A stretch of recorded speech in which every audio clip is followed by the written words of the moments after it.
ഞാൻ കേട്ട ശബ്ദം ഇതാണ്: പരിഹസിച്ചവരെ പരിഗണിക്കേണ്ടി വരും, അവഗണിച്ചവരെ അംഗീകരിക്കേണ്ടി വരും, തെറ്റിദ്ധരിച്ചവർ പശ്ചാത്തപിക്കേണ്ടി വരും. നാം ആരെയൊക്കെ അവഗണിച്ചിട്ടുണ്ടോ അവരെ അംഗീകരിക്കേണ്ടി വരും. നാം ഏതൊക്കെ വ്യക്തികളെ തെറ്റിദ്ധരിച്ചിട്ടുണ്ടോ പിന്നത്തേതിൽ ചില വിഷയങ്ങളിൽ നാം പശ്ചാത്തപിക്കേണ്ടി വരും. ഇത് സഭയോട്, നിങ്ങളോട് കർത്താവ് പറയുമ്പോൾ ഇതിൽ ഏതെങ്കിലും മേഖലകളിൽ പരിഹാസങ്ങൾ കേട്ടവരുണ്ടെങ്കിൽ അവരോട് പരിശുദ്ധാത്മാവ് ഹൃദ്യമായി അറിയിക്കുന്നു: നിങ്ങളെ പരിഹസിച്ചവർ ഈ വരുന്ന നാളുകളിൽ നിങ്ങളെ പരിഗണിക്കേണ്ടി വരും.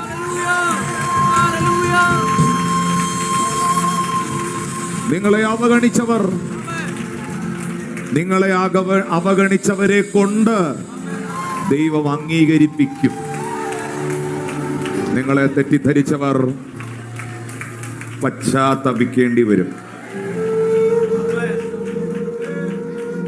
പരിഹസിക്കപ്പെട്ടവർ പരിഗണിക്കപ്പെടേണ്ടി വരും. അവഗണനകൾ അനുഭവിച്ചവർ അവഗണിക്കപ്പെട്ടെടുത്ത് അവഗണിച്ചവരുടെ നടുവിൽ അംഗീകരിക്കപ്പെടും. ഒരു വ്യക്തിയെ നിങ്ങൾ തെറ്റിദ്ധരിച്ചിട്ടുണ്ടെങ്കിൽ ആ വ്യക്തി ഒരു നീതിമാനായ മനുഷ്യനാണ്, പ്രാർത്ഥനാ മനുഷ്യനാണെങ്കിൽ നാളുകളിൽ നിങ്ങൾ പശ്ചാത്തപിക്കേണ്ടി വരും. അതിനകത്ത് പരിഹസിച്ചവർ പരിഗണിക്കേണ്ടി വരും എന്ന വിഷയത്തിൽ എൻ്റെ മനസ്സിലേക്ക് ആദ്യം കർത്താവ് കൊണ്ടുവന്നൊരു കഥാപാത്രം എന്ന് പറയുന്നത് ഹന്നായാണ്. 1 സാമുവേലിന്റെ പുസ്തകം 1-ാം അധ്യായം അതിൻ്റെ 2-ാമത്തെ വാക്യം ആദ്യം വായിക്കാം. ഏൽക്കാനയ്ക്ക് 2 ഭാര്യമാരുണ്ടായിരുന്നു. ഒരുത്തിക്ക് ഹന്ന എന്നും മറ്റവൾക്ക് പെനീന എന്നും പേർ. പെനീനയ്ക്ക് മക്കൾ ഉണ്ടായിരുന്നു, ഹന്നയ്ക്കോ മക്കളില്ലായിരുന്നു. ഇനി അതിന്റെ 6-ാമത്തെ വാക്യം വായിച്ചു. യഹോവ അവളുടെ ഗർഭം അടച്ചിരുന്നതിനാൽ അവളുടെ പ്രതിയോഗി അവളെ വ്യസനിപ്പിപ്പാൻ തക്കോണം വളരെ മുഷിപ്പിച്ചു. അവളുടെ പ്രതിയോഗി അവളെ വളരെയധികം മുഷിപ്പിച്ചു. ഈ വാക്കുകളൊക്കെ നിങ്ങൾക്ക് മനസ്സിലാക്കാൻ പറ്റുന്നതേ ഉള്ളൂ. അടുത്ത വാക്യം: അവൾ യഹോവയുടെ ആലയത്തിലേക്ക് പോകുന്ന സമയത്തൊക്കെയും ആണ്ടുതോറും അവൾ അങ്ങനെ ചെയ്തു പോന്നു. അവളെ മുഷിപ്പിച്ചത് കൊണ്ട് അവൾ കരഞ്ഞ് പട്ടിണി കിടന്നു. ഇനി അതിന്റെ 16-ാമത്തെ വാക്യം വായിച്ചു. അടിയനെ ഒരു നീച സ്ത്രീയായി വിചാരിക്കരുതേ, അടിയൻ സങ്കടത്തിന്റെയും വ്യസനത്തിന്റെയും ആധിക്യം കൊണ്ടായിരുന്നു സംസാരിച്ചത്. അപ്പോൾ ഏലി പുരോഹിതൻ ഈ പ്രാർത്ഥന, ഹന്നയുടെ പ്രാർത്ഥന മനസ്സിലാക്കുന്നില്ല. ഹന്നയെ ഏലി പുരോഹിതൻ തെറ്റിദ്ധരിക്കുന്നു. നിങ്ങൾ ആ വാക്ക് ശ്രദ്ധിച്ചോ? ഹന്ന പറയുകയാണ്: അടിയനെ ഒരു നീച സ്ത്രീയായി വിചാരിക്കരുതേ, അടിയൻ സങ്കടത്തിൻ്റെയും വ്യസനത്തിൻ്റെയും ആധിക്യം കൊണ്ടാകുന്നു സംസാരിച്ചത്. ഹന്ന ഇവിടെ തെറ്റിദ്ധരിക്കപ്പെടുകയാണ്. ഹന്നയുടെ പ്രാർത്ഥന തെറ്റിദ്ധരിക്കപ്പെടുകയാണ്. എന്തായിരുന്നു ഏലിയുടെ തെറ്റിദ്ധാരണ? ഹന്ന എന്തോ ചെയ്തിട്ടുണ്ട്? ഹന്ന വീഞ്ഞു കുടിച്ചേച്ചും അതിൻ്റെ ലഹരിയുടെ പുറത്ത് എന്തൊക്കെയോ ഇരുന്ന് പിച്ചും പേയും പറയുകയാണെന്നാ ഏലി കരുതിയത്. പക്ഷേ ഹന്നയുടെ പ്രാർത്ഥനയെ മനസ്സിലാക്കാതെ പോയ, ഹന്ന എന്ന് പറയുന്ന വ്യക്തിത്വത്തെ തെറ്റിദ്ധരിച്ച ഏലിയോട്, അങ്ങനെയുള്ള ഏലിമാരോട് എനിക്ക് പറയാനുള്ള ഒരു സന്ദേശം: ഹന്നയെ പരിഹസിച്ച ഏലിയോട് കർത്താവ് അറിയിക്കുന്നു: നീ അവളുടെ തലമുറയെ പരിഗണിക്കേണ്ടി വരും. നിനക്ക് കേൾക്കാൻ കഴിയാത്ത ശബ്ദം അവളുടെ തലമുറ കേൾക്കും. രാജാക്കന്മാരെ എഴുന്നേൽപ്പിക്കുന്ന, രാജ്യങ്ങളെ തൊടുന്ന അഭിഷേകം അവളുടെ തലമുറകളുടെ മേളിൽ വീഴും. ഈ ഹന്നായുടെ പ്രാർത്ഥനയുടെ മറുപടി ആയിരുന്നല്ലോ സാമുവേൽ. ഹന്നായുടെ പ്രാർത്ഥനയ്ക്ക് ദൈവം മറുപടി കൊടുത്തതാണ് സാമുവേൽ എന്ന മകൻ. ഈ സാമുവേൽ എന്ന് പറയുന്ന പ്രവാചകൻ അസാധാരണമാം വിധം ഉപയോഗിക്കപ്പെട്ട മനുഷ്യനാണ്. കാരണം സാമുവേൽ എഴുന്നേൽപ്പിച്ചതെല്ലാം രാജാക്കന്മാരെയാണ്. സാമുവേൽ രാജാവല്ലായിരുന്നു. Samuel is not a king, he was a prophet. പക്ഷെ സാമുവേൽ എഴുന്നേൽപ്പിച്ചത് രാജാക്കന്മാരെയാണ്. ഹന്ന എന്ന് പറയുന്ന തെറ്റിദ്ധരിക്കപ്പെട്ട സ്ത്രീയുടെ മകൻ എഴുന്നേൽപ്പിച്ചത് ശൗൽ രാജാവായിരുന്നു. ദാവീദിനെ സാമുവേൽ അഭിഷേകം ചെയ്തു, രാജാവായി ദാവീദ് മാറി. രാജാക്കന്മാരെ എഴുന്നേൽപ്പിക്കുന്ന അഭിഷേകമാണ്, നിയോഗമാണ് തെറ്റിദ്ധരിക്കപ്പെട്ട സ്ത്രീയുടെ മകനിൽ ദൈവം പകർന്നത്. ഞാൻ ഏറ്റവും വിശ്വസിക്കാൻ കൊള്ളാവുന്ന പ്രൊഫസി, ഏറ്റവും ശക്തമായ പ്രൊഫസി വേർഡിനകത്തൂടെ വരുന്ന പ്രൊഫസിയാണ്. വചനത്തിനകത്തൂടെ ഞാനൊരു പ്രവചനം നിങ്ങളെ അറിയിക്കുകയാണ്. എൻ്റെ പൊന്നു സഹോദരി, നിന്റെ പ്രാർത്ഥനയെ ആരെങ്കിലും തെറ്റിദ്ധരിച്ചിട്ടുണ്ടോ? നിന്റെ വിശ്വാസ ജീവിതത്തെ ആരെങ്കിലും തെറ്റിദ്ധരിച്ചിട്ടുണ്ടോ? എൻ്റെ സഹോദര, നിന്നെ ആരെങ്കിലും തെറ്റിദ്ധരിച്ചിട്ടുണ്ടോ? നിന്നെ തെറ്റിദ്ധരിച്ചവർ നിന്റെ തലമുറകൾ നിമിത്തം നിന്നെ അംഗീകരിക്കേണ്ടി വരും, പരിഗണിക്കേണ്ടി വരും. അവഗണിച്ചവരെ അംഗീകരിക്കേണ്ടി വരും. ദാവീദ് എന്ന് പറയുന്ന മനുഷ്യൻ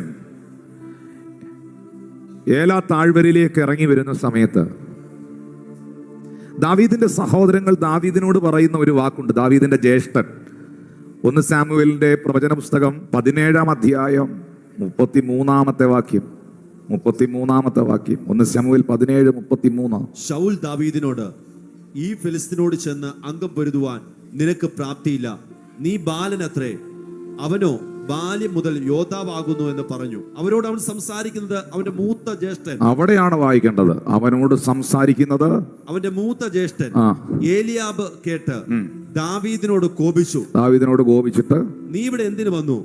മരുഭൂമിയിൽ ആ കുറെ ആടുള്ളത് നീ ആരുടെ പക്കൽ വിട്ടേച്ചു പോന്നു? നിന്റെ അഹങ്കാരവും നികളഭാവവും എനിക്കറിയാം. പട കാണാനല്ലേ നീ വന്നത് എന്ന് പറഞ്ഞു. ഇതൊക്കെ എന്ത് നാച്ചുറൽ വേർഡ്സ് ആണ്. നീ ആരാന്ന് എനിക്കറിയാം, നിന്റെ അഹങ്കാരവും നികളവും ഒക്കെ എനിക്കറിയാം. ഇതൊക്കെ ദാവീദ് മാത്രമേ കേട്ടിട്ടുള്ളോ? ഇവിടെ ഇരിക്കുന്ന ആരെങ്കിലും ഒക്കെ കേട്ടിട്ടുണ്ടോ? എനിക്ക് അറിഞ്ഞുകൂടാ. നിന്റെ അഹങ്കാരവും നികളവും ഒക്കെ എനിക്കറിയാം, പട കാണാനല്ലേ നീ വന്നത്. അവിടെയും ദാവീദിന്റെ ജ്യേഷ്ഠൻ ദാവീദിനെ തെറ്റിദ്ധരിക്കുകയാണ്, ദാവീദിനെ അവഗണിക്കുകയാണ്.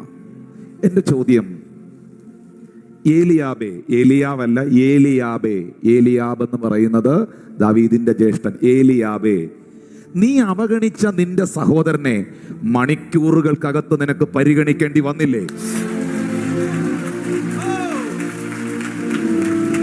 നീ അവഗണിച്ച നിന്റെ സഹോദരനെ മണിക്കൂറുകൾക്കകത്ത് നിനക്ക് പരിഗണിക്കേണ്ടി വന്നില്ലേ? വാ തുറന്ന് പറഞ്ഞേ, അവഗണിച്ചവർ പരിഗണിക്കേണ്ടി വരും. അതുകൊണ്ട് ആരെ അവഗണിക്കരുതോ. വലിയ ഉങ്കും അഹങ്കാരവും കൈ കുറച്ച് കാശും ഇച്ചിരി നെകളമൊക്കെ വരുമ്പം ആരെ നീ കയറി അങ്ങോട്ട് പരിഹസിക്കരുത്. നീ പരിഹസിച്ചാൽ നീ പരിഹസിച്ചവനെ നാളെ നീ പരിഗണിക്കേണ്ടി വരും.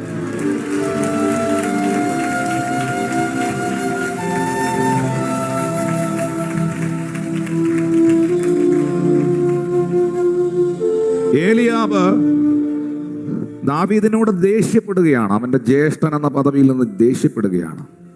നിനക്കപ്പന്റെ ആടുകളെ നോക്കി കാട്ടിലെ കാണും ഇരുന്നാൽ പോരെ? നിന്റെ അഹങ്കാരവും നികളവും എനിക്കറിയാം, വട കാണാനല്ലേ നീ വന്നത്? ദാവീദ് അവിടെ തെറ്റിദ്ധരിക്കപ്പെടുന്നു. ദാവീദ് അവിടെ സഹോദരനാൽ അവഗണിക്കപ്പെടുന്നു. പക്ഷെ ദാവീദിനെ അഭിഷേകം ചെയ്ത ദൈവം, ദാവീദിനെ വിളിച്ച ദൈവം അവഗണിച്ചവരുടെ നടുവിൽ, പരിഹസിച്ചവരുടെ നടുവിൽ അംഗീകരിപ്പിച്ചു.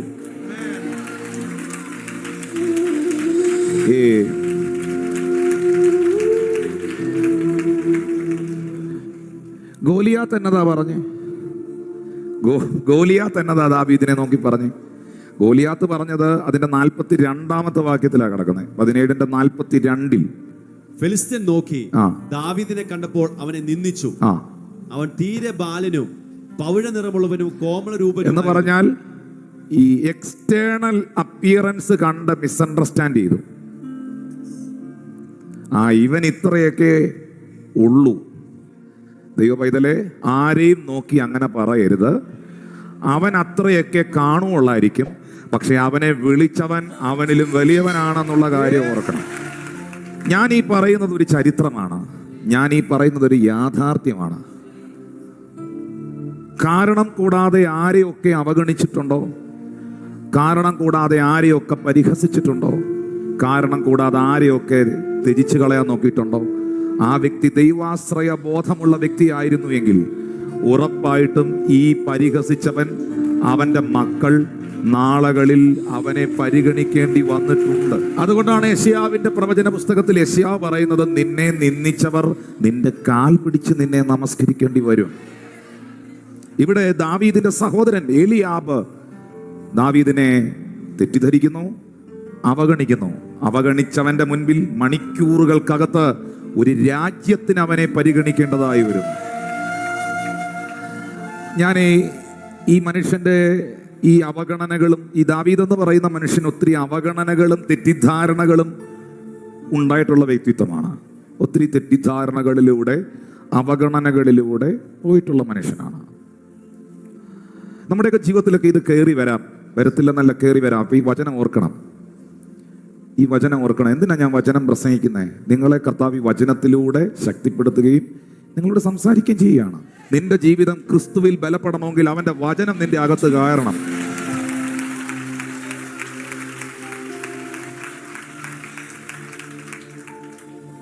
നോക്കിയേ, ഫെലിസ്ത്യൻ നോക്കി എന്നൊരു പദം നിങ്ങൾ കാണുന്നുണ്ടോ?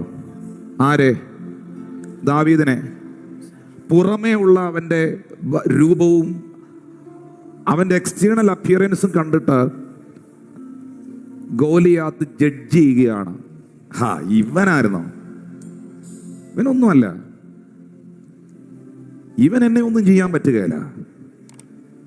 നിമിഷങ്ങൾക്കകത്ത് ഗോലിയാത്തിന് ഒരു കാര്യം മനസ്സിലാക്കേണ്ടി, അത് വരാനുള്ള സമയം പോലും കിട്ടിയില്ല. നിമിഷങ്ങൾക്കകത്ത് തിരിച്ചറിയേണ്ടി വന്നു, ഞാൻ പുറമേ നോക്കി വിധി പുറപ്പെടുവിച്ചതിലല്ല കാര്യം. അങ്ങനെ ആരെക്കുറിച്ചും പറയാൻ പാടില്ല സാറേ, പുള്ളി ഒരു സംഭവമായിരുന്നു. ഇത് ഞാൻ വെറുതെ പറഞ്ഞതല്ല, ഇത് ദൈവം തെളിയിക്കും. ഇത് എന്ന് ഞാൻ വെറുതെ പ്രസംഗിക്കുകയല്ല. നിന്റെ ജീവിതത്തിന്റെ പുറമേ ഉള്ള കാര്യങ്ങൾ നോക്കിക്കൊണ്ട് നിന്നെ ആരെങ്കിലും അവഗണിച്ചിട്ടുണ്ടെങ്കിൽ, പുച്ഛിച്ചിട്ടുണ്ടെങ്കിൽ, നിന്റെ അകത്ത് വസിക്കുന്നവൻ ആരെന്നുള്ളതും നീ വിളിച്ചവൻ ആരെന്നുള്ളതും ദൈവം പ്രൂവ് ചെയ്യും.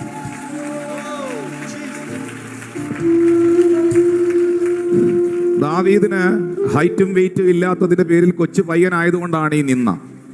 ഒരുപക്ഷെ നിങ്ങളെ നിന്ദിക്കുന്നത് കൈ കാശില്ലാഞ്ഞായിരിക്കും, പഠിത്തമില്ലാഞ്ഞായിരിക്കും, നിങ്ങളുടെ ജീവിതത്തിൽ നന്മകളില്ലാഞ്ഞായിരിക്കും, സൗന്ദര്യമില്ലാഞ്ഞായിരിക്കും, കഴിവില്ലാഞ്ഞായിരിക്കും, നിങ്ങൾ വ്യക്തിപരമായി അനുഭവിക്കുന്ന വിഷയങ്ങളിലൂടെ ആയിരിക്കാം. നീ ഒന്നുമല്ലെന്ന് നിന്നെക്കുറിച്ച് ചിലർ പറയുന്നത്. പക്ഷേ നീ എഴുതി വെച്ചോ, നീ യഹോവയുടെ നാമത്തിലാണ് നിൽക്കുന്നതെങ്കിൽ, നീ കർത്താവിന്റെ നാമത്തിലാണ് നിൽക്കുന്നതെങ്കിൽ, ഉറപ്പായിട്ടും നിന്നെ പരിഹസിച്ചവൻ നിന്നെ പരിഗണിക്കേണ്ടി വരും. അവഗണിച്ചവർ അംഗീകരിക്കേണ്ടി വരും. ഞാൻ മൂന്നാമത് പറഞ്ഞൊരു കാര്യമുണ്ട്, തെറ്റിദ്ധരിച്ചവരെല്ലാം പശ്ചാത്തപിക്കേണ്ടി വരും. അതില് എനിക്ക് എടുത്തു പറയാനുള്ളത്, എൻ്റെ ജീവിതമൊക്കെ ഒത്തിരി എനിക്ക് പറയാനുണ്ട്. ഒരുപാട് ചരിത്രങ്ങളും സംഭവങ്ങളും കരച്ചിലും കണ്ണുനീരും ഞാൻ കടന്നുപോയ ഒത്തിരി അനുഭവങ്ങളും എനിക്ക് പറയാനുണ്ട്. പക്ഷേ അതൊന്നും എനിക്ക് പറയണ്ട, അതൊക്കെ കഴിഞ്ഞു. അതൊക്കെ ഞാൻ മനുഷ്യരോടും പറഞ്ഞില്ല, ഞാൻ ലൈവിൽ വന്നും പറഞ്ഞില്ല, ഞാൻ ആർക്കും കമൻ്റ് ഇടാനും പോയില്ല, ഞാൻ ആരെ ഒരു മുഖം കൊണ്ട് പോലും വിഷമിപ്പിച്ചില്ല. എനിക്ക് ഉറപ്പുണ്ടതിൽ. പക്ഷെ അതെല്ലാം കർത്താവിൻ്റെ സന്നിധിയിലുണ്ട്. കാരണം എന്നേക്കാളും അധികം തെറ്റിദ്ധരിക്കപ്പെട്ടവനാണ് എൻ്റെ നാഥൻ, എൻ്റെ കർത്താവ്. നാഥന് മുൾമുടി നൽകിയ ലോകമേ, നീ തരും പേരെനിക്ക് എന്തിനായി. പാടിയിട്ടുണ്ടോ?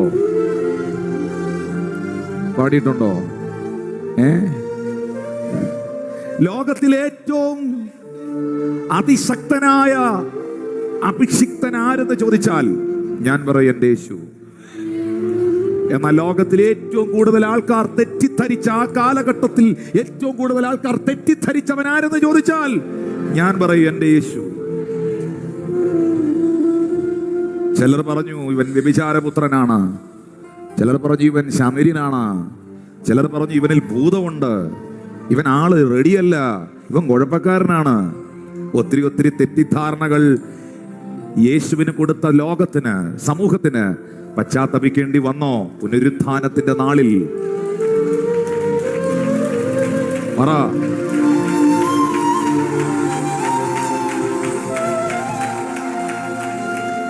നാഥനു മുൾമുടി നൽകിയ ലോകമേ നീ തരും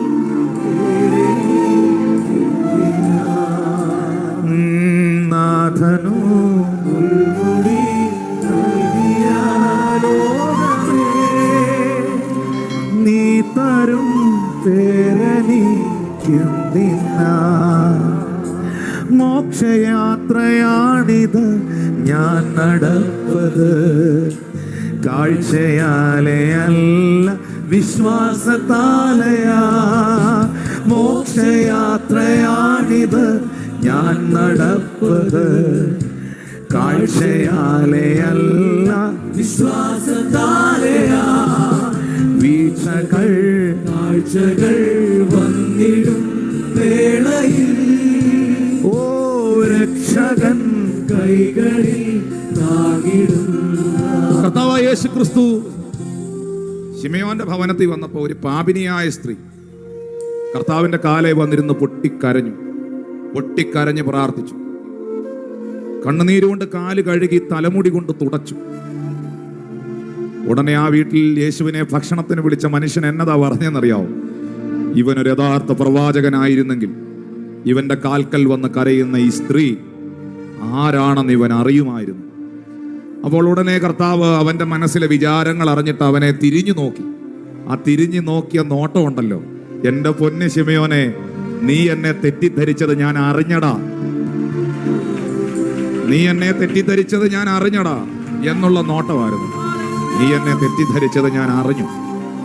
ഹല്ലേലൂയ, ഹല്ലേലൂയ, ഹല്ലേലൂയ. അങ്ങനെ ഓരോന്നോരോന്നും പറയാൻ തുടങ്ങിയാൽ പറഞ്ഞാലൊന്നും തീരുകയില്ല. യേശു ഏറ്റവും സ്നേഹിച്ച കുടുംബമായിരുന്നു. ഞാനൊരു കാര്യം ചോദിക്കട്ടെ, ഈ ശിമയോൻ എന്ന് പറയുന്ന മനുഷ്യൻ ഈ പാപിനിയായ സ്ത്രീയെയും കർത്താവിനെയും തെറ്റിദ്ധരിച്ചെങ്കിൽ, അല്ലെങ്കിൽ ഇത് മഗ്ദലക്കാരത്തി മറിയാന്നോ എനിക്ക് അറിഞ്ഞുകൂടാ. മഗ്ദലക്കാരത്തി മറിയ പാപിനിയായ സ്ത്രീ ആയിരുന്നു അല്ലേ? അവളെ ഒത്തിരി തെറ്റിദ്ധരിച്ചു കാണും.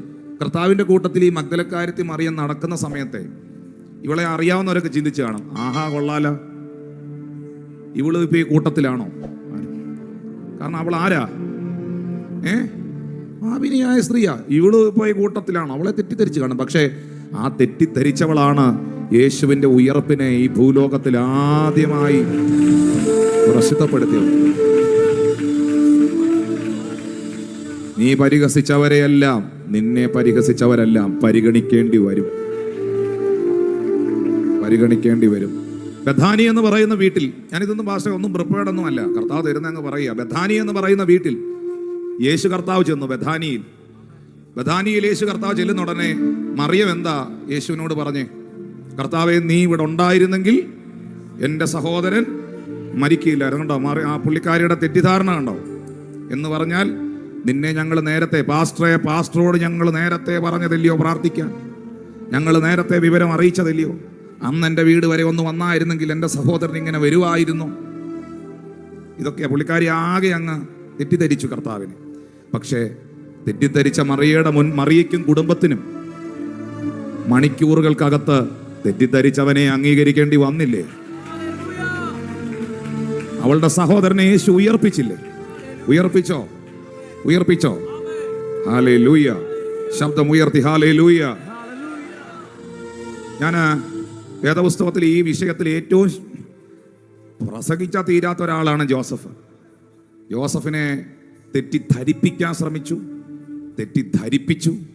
സഹോദരന്മാർ അവഗണിച്ച സഹോദരങ്ങളെല്ലാം ജോസഫിനെ അംഗീകരിക്കേണ്ടി വന്നില്ലേ? മരിച്ചു എന്ന വ്യാജ വാർത്ത അടിച്ചിറക്കിയവനെല്ലാം അവർ മരിച്ചെന്ന് പറഞ്ഞ സഹോദരന്റെ കയ്യിൽ നിന്ന് ഗോതമ്പ് മേടിച്ചില്ലേ? തന്നെക്കുറിച്ച് അപവാദ പ്രചരണങ്ങൾ അടിച്ചിറക്കിയ ആ സ്ത്രീ ജീവനോടിരിക്കുന്ന രാജ്യത്തിന്റെ പ്രധാന കസേരയിൽ ജോസഫിനെ ദൈവം കൊണ്ടുവന്നില്ലേ? ജോസഫിനെ കുറിച്ച് അപവാദം പറഞ്ഞ ജോസഫ് വ്യഭിചാരിയാണ്, കള്ളനാണ്, പെണ്ണുപിടിയനാണ് എന്ന് പറഞ്ഞ സ്ത്രീ ജീവനോടിരിക്കുമ്പോൾ ആ രാജ്യത്തിന്റെ പ്രഥമമായ കസേരയിൽ അവിടുത്തെ ഗവർണറായി സ്വർഗത്തിലെ ദൈവം അവനെ ഉയർത്തിയില്ലേ? നീ അപമാനിച്ചവരെ നീ അംഗീകരിക്കേണ്ടി വരും. നീ അപമാനിച്ചവരെ നീ അംഗീകരിക്കേണ്ടി വരും. അല്ലല്ല, കർത്താവ് പറയുന്നു അംഗീകരിപ്പിക്കും, അംഗീകരിപ്പിക്കും, അംഗീകരിപ്പിച്ചേ പോവും. യോസഫേ, നിനക്കെതിരെ അപവാദം പറഞ്ഞവരെല്ലാം നിന്നെ അംഗീകരിക്കേണ്ടി വന്നില്ലേ? നിന്നെ അവഗണിച്ച സഹോദരങ്ങൾ നിന്നെ പരിഗണിക്കേണ്ടി വന്നില്ലേ? ഇത് വരികല്ല, ഇത് ഒരുത്തൻ അങ്ങ് വരുത്തുക.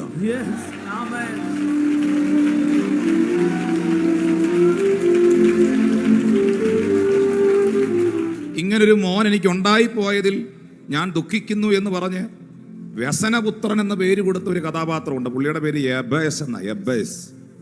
എബേസ്.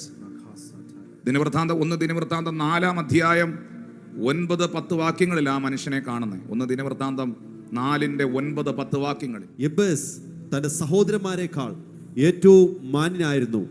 അവന്റെ അമ്മ ഞാൻ അവനെ വ്യസനത്തോട് പ്രസവിച്ചു എന്ന് പറഞ്ഞ് അവന് എബേസ് എന്ന് പേരിട്ടു. ഇങ്ങനൊരു മോൻ ജനിച്ചത് എനിക്കൊരു വേദനയായി. ഇങ്ങനൊരു മോൻ ഉണ്ടായത് എനിക്ക് പ്രയാസമായി എന്നതുകൊണ്ട് അവനെ വളരെ വേദനയോടെ പ്രസവിച്ചതുകൊണ്ട് അവന് എബേസ് എന്ന പേരിട്ടു. എന്നാൽ വിശുദ്ധ ബൈബിളിൽ വളരെ വ്യക്തമായി രേഖപ്പെടുത്തുന്നൊരു കാര്യമുണ്ട്. എബേസ് തൻ്റെ സഹോദരങ്ങളെക്കാൾ അധികം മാന്യനായി തീർന്നു. പേരിട്ട അമ്മയ്ക്ക് പോലും, പ്രസവിച്ച അമ്മയ്ക്ക് പോലും തീരുമാന സ്വാതന്ത്ര്യം ഉണ്ടായില്ല. അവനെ ഭൂമിയിൽ ജനിപ്പിച്ചവൻ അവന് വേണ്ടി ഒരു തീരുമാനം അങ്ങ് എടുക്കുകയായിരുന്നു. അതിന്റെ അടുത്ത വാക്യത്തിൽ എനിക്ക് കാണാൻ കഴിയുന്നത് എബേസ് തന്റെ ദൈവത്തോട് പ്രാർത്ഥിച്ചു, നീ എന്നെ നിശ്ചയമായി അനുഗ്രഹിച്ച് എന്റെ അതിർ വിസ്താരമാക്കുകയും നിന്റെ കൈ എന്നോടുകൂടെ ഇരുന്ന് അനർത്ഥം എനിക്ക് വ്യസന കാരണമായി തീരാതവണ്ണം എന്നെ കാക്കുകയും ചെയ്താൽ കൊള്ളായിരുന്നു എന്ന് അപേക്ഷിച്ചു. അവൻ അപേക്ഷിച്ചതിനെ ദൈവം അവന് നൽകി. ദൈവം അവന് നൽകി. ഉപേക്ഷിക്കപ്പെട്ടവൻ അപേക്ഷിച്ചപ്പോൾ ദൈവം അവൻ അത് കൊടുത്തു. ദൈവത്താൽ അനുഗ്രഹിക്കപ്പെട്ടവനെ കുടുംബക്കാർക്കും വീട്ടുകാർക്കുമെല്ലാം അംഗീകരിക്കേണ്ടി വന്നു. എബേസ് തന്റെ സഹോദരന്മാരെക്കാളും മാന്യനായി മാറി. പ്രാർത്ഥിക്കുന്ന നീ, ദൈവത്തെ അറിയുന്ന നീ, കർത്താവിൽ വിശ്വസിച്ച താങ്കൾ നിന്റെ കുടുംബത്തിലുള്ള എല്ലാരേക്കാളും യേശുവിന്റെ നാമത്തിൽ ഞാൻ എന്നിത് വാ കൊണ്ട് വിളിച്ചു പറഞ്ഞു, നിന്റെ ഭവനത്തിലുള്ള എല്ലാരേക്കാളും അധികം കർത്താവെ ഇന്ന് എല്ലാ ക്ഷീണങ്ങളും മാറി ഇവര് ഈ വചനം ഒന്ന് സ്വീകരിക്കട്ടെ. കർത്താവെ, മക്കളെ, നിന്റെ കോളേജിൽ, നീ പഠിച്ച കോളേജിൽ നീ അവഗണിക്കപ്പെട്ടിട്ടുണ്ടോ? പഠിച്ച സ്കൂളിൽ അവഗണിക്കപ്പെട്ടിട്ടുണ്ടോ? ഒരു സമയം വരുന്നുണ്ട് നിന്നെ പഠിപ്പിച്ച അധ്യാപകരും നിന്റെ കൂടെ പഠിച്ച കൂട്ടുകാരും നിന്നെ വിളിച്ച ദൈവം വിശ്വസ്തനാണ് എന്ന് തിരിച്ചറിയുന്ന ഒരു കാലം വരുന്നുണ്ട്. കല്യാണം കഴിപ്പിച്ചു കൊണ്ടുവന്ന വീട്ടിൽ, സഹോദരി, നീ വിവാഹം കഴിച്ചു വന്ന ആ വീട്ടിൽ നീ ഒത്തിരി അവഗണിക്കപ്പെട്ടിട്ടുണ്ടോ? നീ ഒത്തിരി പരിഹസിക്കപ്പെട്ടിട്ടുണ്ടോ? നാത്തൂമാരാലും അമ്മായിമ്മമാരാലും അമ്മായിയപ്പന്മാരാലും കുടുംബക്കാരാലും ഒക്കെ നീ ഒത്തിരി നിന്ദിക്കപ്പെട്ടിട്ടുണ്ടോ? നിന്റെ ഭർതൃഗൃഹത്തിൽ നിന്നെ പരിഗണിക്കുന്ന ഒരു കർത്താവ് ജീവിക്കും.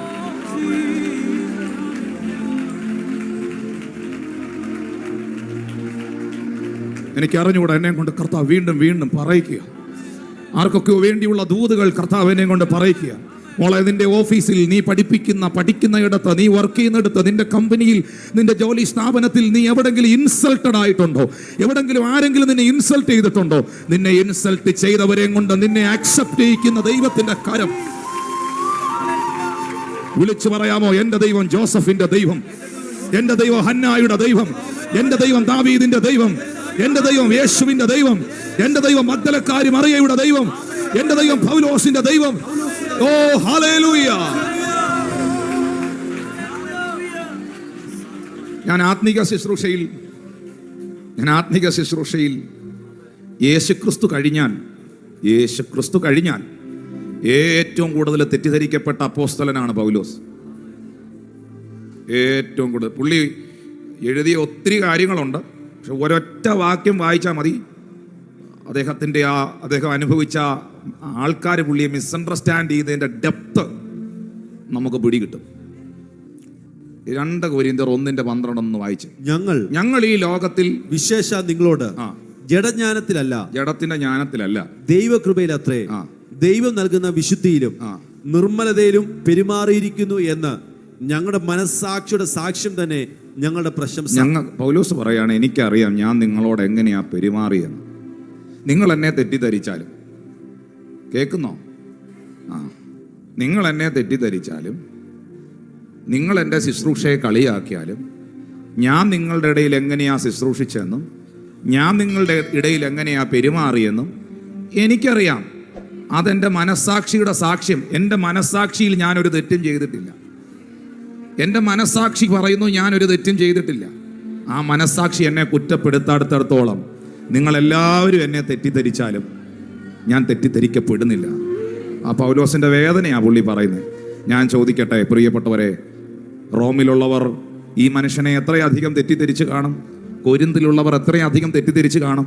ഇന്ന് ഈ കാലഘട്ടത്തെ ചരിത്രം ഒന്ന് എടുക്കുമ്പം ഇന്ന് കൊരിന്ത് അറിയപ്പെടുന്നതും, സത്യം പറഞ്ഞാൽ റോമിലൊക്കെ ഞാൻ പോയപ്പോഴേ, ഇറ്റലി ഞാൻ മീറ്റിങ്ങിന് പോയപ്പോൾ സമയമില്ലാത്ത സമയത്ത് ഞാൻ ഓടിപ്പോയത് പൗലോസ് കിടന്ന ജയിൽ കാണാനും പുള്ളിയെ അടക്കിയിരിക്കുന്ന കല്ലറ കാണാനും. പുള്ളിയുടെ ആ പൗലോസിനെ അടക്കിയിരിക്കുന്ന കല്ലറയ്ക്കകത്ത്, ആ പള്ളിക്കകത്ത് നിങ്ങൾ കയറണമെന്നുണ്ടെങ്കിൽ 4 മണിക്കൂർ ക്യൂ നിൽക്കണം. ആ ദേശം തെറ്റിദ്ധരിച്ച മനുഷ്യന്റെ ശവക്കുടീരം കാണാൻ ഇന്ന് 4 മണിക്കൂർ ക്യൂ നിൽക്കണം. തെറ്റിദ്ധരിച്ചവരെല്ലാം അംഗീകരിക്കപ്പെട്ടിട്ടുണ്ട്. പരിഹസിക്കപ്പെട്ടവരെല്ലാം പരിഗണിക്കപ്പെട്ടിട്ടുണ്ട്. ആ കൈകളൊന്ന് ഉയർത്തിപ്പിടിക്കാം. ഇതെല്ലാവർക്കും ഉള്ള മെസ്സേജ് അല്ല, ഇതെല്ലാവരോടും ഉള്ള മെസ്സേജ് ഒന്നുമല്ല. ഇത് കേൾക്കേണ്ട ആൾക്കാർ ഇവിടെ ഇരിപ്പുണ്ടായിരുന്നു. ഇത് അവരോട് മാത്രമുള്ള മെസ്സേജാണ്. Thank you Lord Jesus. മകളെ, നിങ്ങൾ എന്നെ ഒന്ന് കണ്ണു തുറന്ന് നോക്കിയേ. നിങ്ങളുടെ ഒരു അപ്പൻ്റെ സ്ഥാനത്ത് നിന്ന്, ദൈവം അഭിഷേകം ചെയ്ത ഒരു അഭിഷിക്തൻ്റെ അപ്പോസ്തോലിക അധികാരത്തിൽ നിന്ന്, ഈ ഓൺലൈനിലും ഒക്കെ കാണുന്ന ഇവിടെ ഇരിക്കുന്ന എൻ്റെ പ്രിയ മക്കളോട്, സ്റ്റേജിൽ ഇവിടെ ഇരിക്കുന്ന എല്ലാവരോടും ഞാൻ സ്നേഹത്തോടെ പറയാം, ഹന്നായുടെ പ്രാർത്ഥനയെ മനസ്സിലാക്കാതെ പോയൊരു ഏലിയുണ്ട്. അങ്ങനൊരു തലമുറയുണ്ട്. നിന്റെ വിശ്വാസത്തെ മനസ്സിലാക്കാതെ പോകുന്ന, നിന്റെ പ്രാർത്ഥനയെ ഉൾക്കൊള്ളാതെ പോകുന്ന ഒരു സമൂഹത്തിൻ്റെ നടുവിൽ നിന്റെ പ്രാർത്ഥനയും നിന്റെ വിശ്വാസവും കുറഞ്ഞു പോകരുത്. നീ ഇത് കണ്ടിന്യൂ ചെയ്തോ. തലമുറകളെ അഭിഷേകം ചെയ്യുന്ന, രാജാക്കന്മാരെ എഴുന്നേൽപ്പിക്കുന്ന ശമൂവേലുമാർ നിന്റെ വീട്ടിനകത്തുനിന്ന് എഴുന്നേറ്റു. ഇവിടെ ആർക്കെങ്കിലും അങ്ങനെ റിജക്ഷന്റെ പെയിൻ ഉണ്ടോ? മോനെ, നീ എവിടെയെങ്കിലും അവഗണിക്കപ്പെട്ടിട്ടുണ്ടോ? ദൈവത്തിന്റെ അഭിഷിക്തൻ നിന്നോട് പറയുന്നു, നിന്നെ അവഗണിച്ചവർ നീ കർത്താവിൽ വിശ്വസിച്ചാൽ നിന്നെ പരിഗണിക്കേണ്ടി വരും.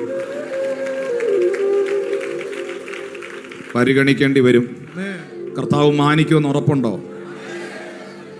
പൊട്ടക്കിണറിന്റെ ഏകാന്തതകളിലും പൊട്ടിത്തകരല്ല, പൊത്തീഫറിന്റെ നിന്ദകളിലും നീ തകർന്നു പോകരുത്. നിന്നെ മാനിക്കുന്ന ഒരു ദൈവമുണ്ട്.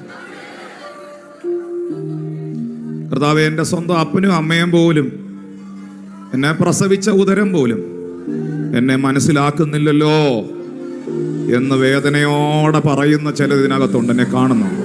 സഹോദരങ്ങളെല്ലാം ജോസഫിനെതിരായിട്ട് നിൽക്കുമ്പോഴും അപ്പനായ യാക്കോബ് ജോസഫിനെ വാർദ്ധക്യത്തിൽ താൻ ഏറ്റവും സ്നേഹിച്ച മകനാകൊണ്ട് അവൻ്റെ മേളിൽ ഒരു അങ്കി, ഒരു മാന്യതയുടെ അങ്കി യാക്കോബ് ഇട്ടു.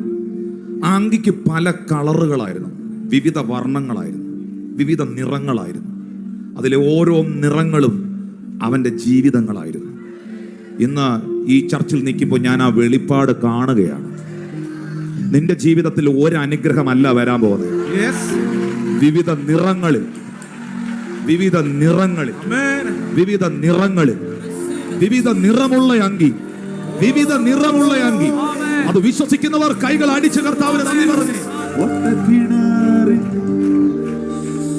ഏകാന്തതയിൽ പൊട്ടിത്തകർന്നിടല്ലേ.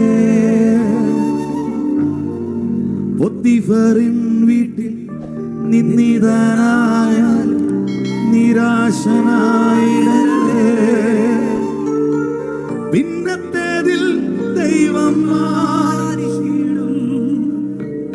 ഫറവോയും നിന്നെ മാനിച്ചിടും. എഴുതി വെച്ചോ ഇന്ന് പറഞ്ഞ മെസ്സേജ്. കർത്താവിന്റെ വരവ് വായിക്കുന്നെങ്കിൽ, കാലവും ലോകവും ഉണ്ടെങ്കിൽ, നീ നിന്റെ കുടുംബവും മാനിക്കപ്പെട്ടിരിക്കും.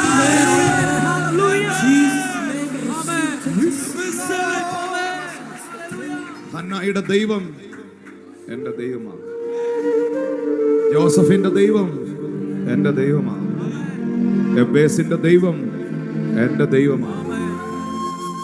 യേശുക്രിസ്തു പിതാവേ എന്ന് വിളിച്ചവൻ എന്റെയും പിതാവ്. വീണ്ടും വീണ്ടും ഞാനത് അടച്ചു വെച്ചതാണ്. ആ വാക്ക് പിന്നെയും പറയാൻ കർത്താവ് എന്നോട് പറയുകയാണ്. പിന്നെയും പറയാൻ കർത്താവ് പറയുകയാണ്. റാക്രബാസിയ, പരിഹസിക്കപ്പെട്ടവർ, പരിഹസിച്ചവർ പരിഗണിക്കേണ്ടി വരും. അവഗണനകൾ അനുഭവിച്ചവർ അവഗണിച്ചവരുടെ നടുവിൽ അംഗീകരിക്കപ്പെടും. നിന്നെ തെറ്റിദ്ധരിച്ചവരെല്ലാം ഒരിക്കൽ പശ്ചാത്തപിക്കും.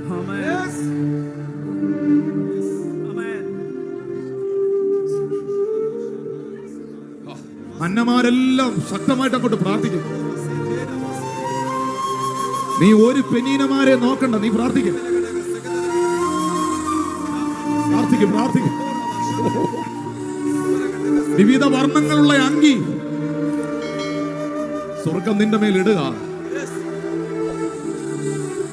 കുടുംബാംഗങ്ങൾ തന്നെ നീ ഒന്നുമല്ലെന്ന് പറഞ്ഞ നിന്റെ ജ്യേഷ്ഠന്മാരുടെ കുടുംബാംഗങ്ങളുടെ നടുവിൽ, ഏലിയാബുമാരുടെ നടുവിൽ നിന്റെ മേളിൽ കിടക്കുന്ന അഭിഷേകത്തെ ദൈവം തെളിയിക്കും.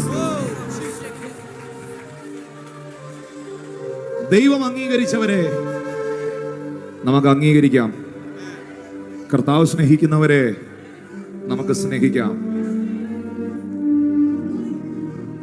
ദൈവത്തിന് ആ വ്യക്തിയോട് ഇഷ്ടമാണെങ്കിൽ എനിക്ക് എന്നാ പിണക്കം?